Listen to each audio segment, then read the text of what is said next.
22 April 2025 Jammu काश्मीरच्या पहलगाममध्ये 25 पर्यटकांची दहशतवाद्यांनी गोळ्या झाडून हत्या केली।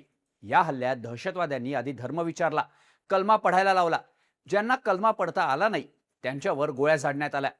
कट टू 28 एप्रिल 2026 पहलगाम हल्ल्याला 1 वर्ष पूर्ण झाल्यानंतर मीरा रोडमध्ये त्याच पॅटर्नने हल्ला झाल्याची घटना घडली आहे। अमेरिकेतून परतलेल्या आणि सध्या मुंबईत राहणाऱ्या जुबेर अन्सारी या तरुणानं मीरा रोड परिसरात 2 सिक्युरिटी गार्ड्सना त्यांचं नाव विचारलं, मग त्यांना कलमा पढायला लावला। त्या दोघांना ते जमलं नाही म्हणून त्या तरुणानं दोन्ही सिक्युरिटी गार्ड्सवर चाकूने हल्ला केला। एवढ्यावरच विषय संपला नाही तर पोलिसांनी त्याला अटक केल्यानंतर जुबेरच्या घरातून कट्टरपंथी लिखाण असलेलं साहित्य सापडल्याची माहिती समोर आली। त्या साहित्यात एक शब्द सारखा येत होता, तो म्हणजे लोन वुल्फ। हा फक्त एक शब्द नसून तो एकट्या व्यक्तीनं केलेल्या दहशतवादाचा एक पॅटर्न मानला जातो। त्यामुळे मुंबईत झालेला हा हल्ला सामान्य नसून एक कट्टरतावादी हल्ला असल्याचं बोललं जातंय। या प्रकरणाने मोठी खळबळ उडाली आहे। मीरा रोडमध्ये हा हल्ला करणारा जुबेर अन्सारी आहे कोण? त्यानं केलेला हा हल्ला पहलगामच्या हल्ल्यातून इन्स्पायर होऊन केला का? जुबेर अन्सारीचे मोठ्या दहशतवादी संघटनांशी काही संबंध आहेत का? पाहूया त्या व्हिडिओमधून। नमस्कार, मी शार्दूल आणि तुम्ही बघताय बोल भिडू। 28 एप्रिलच्या पहाटे मुंबईतल्या मीरा रोड इथल्या नयानगरमध्ये एका अंडर कन्स्ट्रक्शन बिल्डिंगच्या बाहेर राजकुमार मिश्रा आणि सुब्रतो सेन हे 2 सिक्युरिटी गार्ड्स नाईट ड्युटीवर होते। सकाळी 4 वाजता 31 वर्षांचा जुबेर अन्सारी त्यांच्याजवळ आला आणि त्यानं दोघांना त्यांची नावं विचारली। नाव सांगून झाल्यावर जुबेरनं राजकुमार मिश्राला तिथेच असलेल्या एका पत्र्याच्या केबिनमध्ये नेलं। आत गेल्यावर त्यानं राजकुमारला कलमा पढायला सांगितलं। मिश्राला कलमा येत नव्हता म्हणून तो शांत बसला, पण जुबेरला त्याचा राग आला। त्यानं खिशातून फोल्डिंगचा चाकू बाहेर काढला आणि मिश्रावर वार करायला सुरुवात केली। मिश्रानं आरडाओरडा केल्यावर त्याचा सहकारी सुब्रतो पत्र्याच्या केबिनकडे धावून गेला। त्यानं जुबेरच्या हल्ल्यातून मिश्राला वाचवण्याचा प्रयत्न केला, पण जुबेरने त्याच्याही पाठीत चाकूनं वार केले। जखमी अवस्थेत असलेल्या सुब्रतो आणि राजकुमारने जुबेरला पकडण्याचा प्रयत्न केला, पण जुबेर तिथून पसार झाला। सुब्रतो आणि राजकुमार दोघेही जखमी होते, पण राजकुमार मिश्रावर जास्त वार झाले होते। जखमा गंभीर होत्या, पण तरीही तो त्याच पत्र्याच्या केबिनमध्ये लपून बसला। जुबेर पुन्हा येईल असं त्याला वाटत होतं। थोड्या वेळानं शेजारच्या बिल्डिंगमध्ये राहणारे काही लोक तिथं आले। घडलेल्या प्रकाराची माहिती मिळाल्यानंतर त्यांनी दोघांनाही वॉकहार्ड हॉस्पिटलमध्ये दाखल केलं। लगेच नयानगर पोलिसांना घटनेची माहिती देण्यात आली। त्यांनी अस्मिता क्लब जवळच्या त्या अंडर कन्स्ट्रक्शन बिल्डिंगच्या परिसरातले सीसीटीव्ही फुटेज तपासले आणि पुढच्या 1 तासात आरोपी जुबेर अन्सारीला घडलेल्या घटनेपासून काही अंतरावर असलेल्या त्याच्या घरातून अटक करण्यात आली। गार्ड्सवर झालेल्या हल्ल्याचा व्हिडिओ सुद्धा समोर आलाय, ज्यात जुबेर राजकुमार मिश्रावर अमानुषपणे हल्ला करताना दिसतोय। सध्या राजकुमार आणि सुब्रतो या दोघांवर सुद्धा हॉस्पिटलमध्ये उपचार सुरू आहे। तर जुबेरच्या घराची झडती घेताना पोलिसांना गुन्ह्यात वापरलेला चाकू आणि काही आक्षेपार्ह लिखाण सुद्धा सापडलंय, ज्यात इसिस, जिहाद, गाझा आणि लोन वुल्फ या शब्दांचा उल्लेख आहे। जुबेरच्या घराच्या दारावर इंग्लिशमध्ये एक मजकूर चिकटवण्यात आला होता, रीड लाऊड अल्लाहू अकबर 3 टाइम्स, दाऊद शरीफ 1 टाइम, से बिस्मिल्ला, डू सलाम अँड देन एंटर असा मजकूर जुबेरच्या दारावर होता।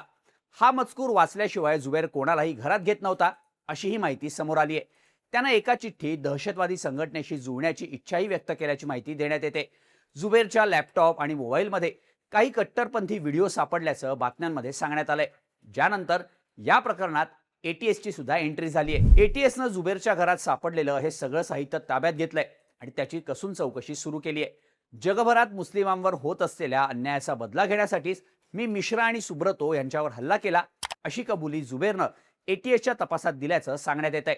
त्यानंतर एटीएसनं त्याच्याबद्दल आणखी सखोल चौकशी केली आहे।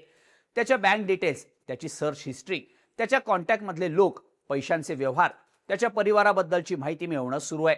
हा जुबेर दहशतवादी संघटनेशी जोडलेला असू शकतो, तो एखाद्या संघटनेचा स्लीपर सेलही असू शकतो, महाराष्ट्रात मोठा हल्ला करण्याचा त्याचा प्लॅन असू शकतो, असे अनेक अंदाज वर्तवले जात आहेत। आता हा जुबेर अन्सारी नेमका आहे कोण? त्याच्याबद्दल कोणती माहिती समोर आली आहे ते बघूयात। जुबेर अन्सारीचा जन्म 1995 मध्ये कुर्ल्यात झाला होता। नंतर 2000 मध्ये त्याचं कुटुंब अमेरिकेत शिफ्ट झालं। त्याचं पूर्ण शिक्षण तिथंच झालं। सायन्समध्ये ग्रॅज्युएशन केल्यानंतर तो अमेरिकेत जॉब शोधत होता, पण जॉब मिळत नसल्यानं जुबेर 2019 साली भारतात आला आणि मीरा रोडच्या नयानगरमध्ये अस्मिता रेसिडेन्सीच्या फ्लॅट नंबर 304 मध्ये राहू लागला। त्याच्या आई वडिलांसोबत वाद सुद्धा झाले होते। त्याचं लग्नही झालं होतं, पण बायकोशी सुद्धा सतत वाद होत असल्यामुळे त्यांचा घटस्फोट झाल्याची माहिती तपासात समोर आली आहे। मीरा रोडमध्ये आल्यानंतर एका प्रायव्हेट कोचिंग सेंटरवर जुबेर केमिस्ट्री आणि मॅथ्सचा टीचर म्हणून काम करायला लागला. पण वरवर साधं आयुष्य जगणाऱ्या जुबेरची दुसरी बाजू खूप वेगळी होती. मधल्या काळात त्यानं गाझामधल्या जखमींसाठी पैसे डोनेट केल्याचंही समोर आलं. 2 महिन्यांआधी जुबेरचा जॉब गेला आणि तो बेरोजगार झाला. त्याच्या शेजारच्या लोकांशी तो कधीही बोलत नव्हता.